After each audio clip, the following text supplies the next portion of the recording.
एक छोटे से गांव में एक बहुत पुराना भूतिया घर है जिसे वहां के रहने वाले लोग दर्शनीय स्थल मानते हैं, लेकिन उसके आसपास कई अज्ञात घटनाएं होती हैं। वहां रहने वाले लोगों की बातें जो वहां जाते हैं उन्हें अनदेखी आवाजें सुनाई देती हैं। भूतों के आधुनिक होने का एहसास होता है। तो रवि, आदित्य और शालिनी ये तीनों वहां जाने का प्लान बनाते हैं। तो कहानी कुछ इस प्रकार है। तो मैं हूं आदित्य, आप देख रहे हैं आदित्य पुच गए चैनल। तो चैनल को जरूर सब्सक्राइब करें अगर वीडियो आपको अच्छी लगे हो। रवि, आदित्य और शालिनी कुछ इस प्रकार उधर जाते हैं। रवि और आदित्य दोनों अच्छे दोस्त हैं। शालिनी वही उस गांव में रहने वाली कोई लड़की है जो उन दोनों को भूतों के बारे में कहानियां बताती है, उस घर के बारे में। तो वे तीनों प्लान बनाते हैं उस घर को एक्सप्लोर करने का। तो रवि, आदित्य और शालिनी उस भूतिया घर में प्रवेश करते हैं। तो उस घर में 4 कमरे थे। तो वो 2 कमरों को एक्सप्लोर कर लेते हैं। तो उन 2 कमरे में उन्हें कुछ ऐसा खास दिखाई नहीं देता। जैसे ही वो तीसरे रूम की ओर जाते हैं तो उन्हें कुछ आवाजें सुनाई देने लगती,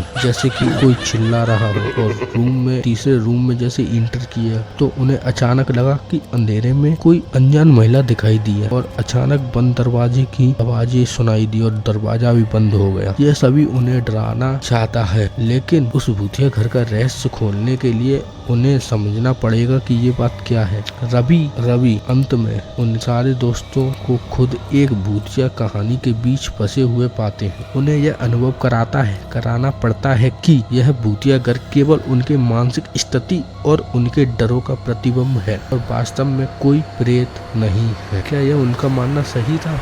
बहुत गलती है यह उनकी। इस घर में आना उनकी बहुत बड़ी भूल है। जैसे ही वो उस रूम के ओर जाते हैं, रूम नंबर 4 की ओर, लगता है कि वो बहुत बड़ी गलती कर रहे हैं, पर उन्हें उस बात का और उस घर का रहस्य सुलझाना था। पता नहीं क्यों, पर जैसे ही वो उस रूम के सामने आए वैसे ही रवि के कंधे पर किसी ने हाथ रखा। आदित्य और शालिनी दोनों आगे चल रहे थे। फिर रवि के कंधे पर किसने हाथ रखा? वो उन तीनों के अलावा उस घर में कोई नहीं था। रवि बहुत डर चुका था। वह यह बात उन दोनों से बताता है और वो दोनों भी सुनकर थोड़ा डर जाते हैं। वह अपने दोस्त को और नहीं डराना चाहते थे। तो वो तीनों अपने एक दूसरे को हिम्मत देके आगे की ओर बढ़ने लगते हैं। तो रवि को फिर एक परछाई दिखाई देती है जो मानो रवि का गला दबा रही हो। रवि बहुत डर चुका था और इसे देखकर वो और भी डर गया। वो आगे जाने से मना करता है, पर शालिनी और आदित्य नहीं मानते हैं। तो रवि जाने से मना कर देता है। तो आदित्य और शालिनी एक प्लान बनाते हैं कि रवि को बाहर किसी हॉल में या रूम में बिठा देते हैं और हम दोनों आगे एक्सप्लोर करने के लिए चलेंगे। तो यह दोनों रवि को सबसे पहले वाले रूम में बिठा देते हैं और रूम की बाहर से कुंडी लगा देते हैं। रवि बहुत डर चुका था तो वो अपनी आंखें बंद करके बैठ गया और आदित्य और शालिनी बाहर से रूम की कुंडी लगा के चले जाते हैं। तो जैसे ही वो आगे की ओर बढ़ने लगते हैं तो आदित्य को फील होता है ये बहुत बड़ी गलती कर रहा हूँ मैं। तो वो शालिनी की तरफ देखकर आगे की ओर और बढ़ने लगते हैं। जैसे वो आगे बढ़ते जाते हैं उन्हें लगता है कि उन्हें कोई खींच रहा हो। उस रूम के गेट के बाहर जैसे ही वो सामने आए, गेट बहुत पुराना था और अटका हुआ था। तो वो धक्का से उस गेट को खोल देते हैं। गेट खोलते ही पहले उस गेट में से चमगादड़ वगैरह निकलती हैं। और एक और बात, गर्मी के मौसम में उस रूम से बहुत ठंडी तेज हवा आ रही थी, पर उस रूम में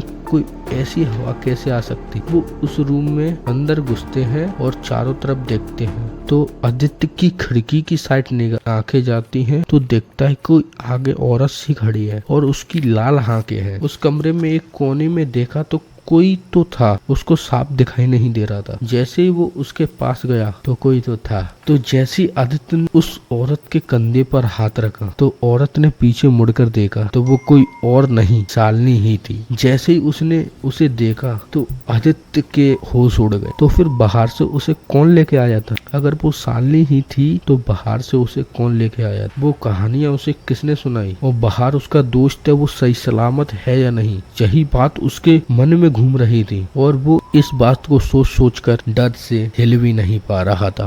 फिर 1 मिनट बाद उसका दोस्त भागते हुए आया और उसे लेकर बाहर की ओर चलने लगा। जैसे ही वो बाहर की ओर जाने लगा तो शालिनी उनके पीछे आ रही थी लिटरली। तो आप बता सकते हैं कि शालिनी के साथ ऐसा क्या हुआ होगा और वो इन दोनों को पीछे क्यों आ रही है और वो इन दोनों को अंदर क्यों लेके आई। तो कहानी यहीं तक थी। अगर आपको कहानी अच्छी लगी हो तो इस वीडियो को लाइक, कमेंट, शेयर एंड इस चैनल को सब्सक्राइब जरूर करना और भी इंटरेस्टिंग कहानियों के लिए। तो थैंक यू। मेरा नाम है आदित्य।